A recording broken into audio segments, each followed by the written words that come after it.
Janet and John.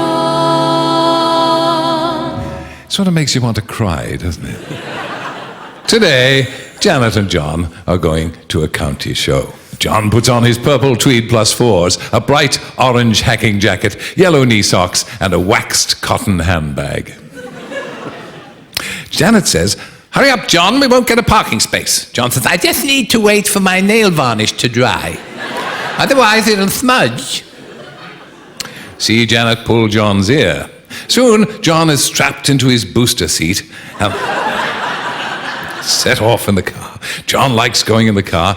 He's not very often allowed to drive because he goes too fast. When they arrive, Janet parks the car, puts on John's reins so he doesn't make a nuisance of himself. See Janet looking at the stall selling antique fireplaces, coal buckets, pokers, and brass companion sets. Did you say pokers? I must readjust these teeth. And Janet says, "While I'm shopping, why don't you go over and watch the displays in the main arena? I'll see her back here in half an hour. Do try and behave." She's getting worse. That's to her T, that is, absolutely right. "I will," says John, hops and skips gaily over to the parade ring. That is a complete fabrication. Yes, indeed. Lots of people with horses. John sees Mrs. Frost. Hello, Mrs. Frost. "Hello, John," says Mrs. Frost. "What fun." John says, "I'm sorry you're getting to me today." Is that your horse, Mrs. Frost? She's very big, isn't she? Mrs. Frost says, "Yes. This is my Percheron mare.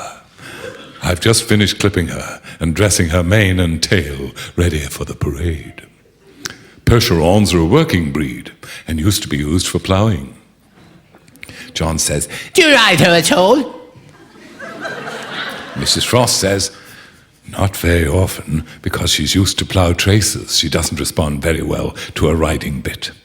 She's probably a bit too big for you to ride, especially in those tight trousers. But some of my friends are on the other side of the parade ring and have brought their hunters, which are used for riding all the time. If you'd like to come along, I was just going over to see if they'd finished with the horses, getting the horses unloaded." Yes, please, says John.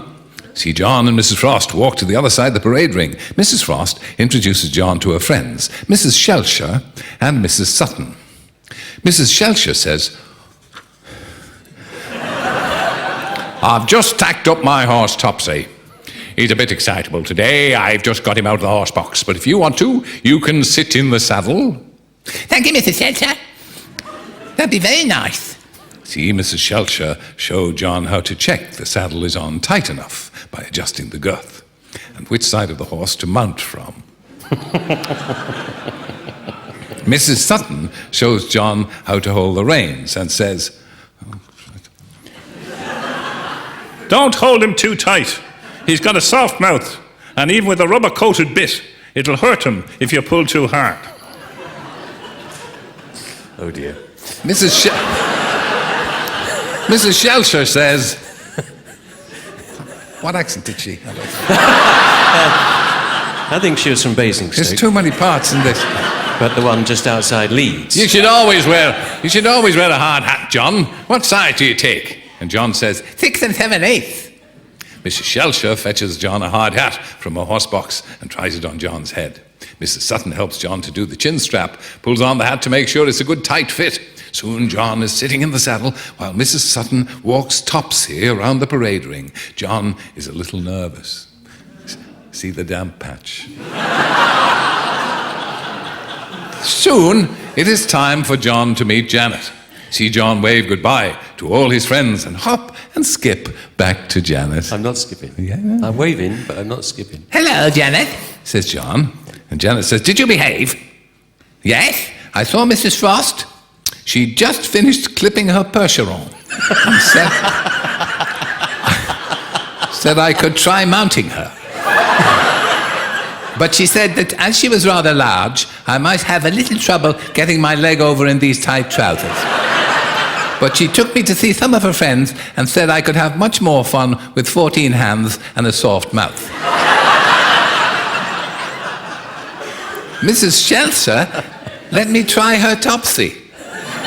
She gave my girth a good tug to make sure it wouldn't fall off. And Mrs. Sutton made sure I had some proper protection. And let me have a rubber-coated bit, too. Well, I'm glad it's after 9 o'clock. Can you put a 90-degree bend in a 2-foot brass poker? Janet can.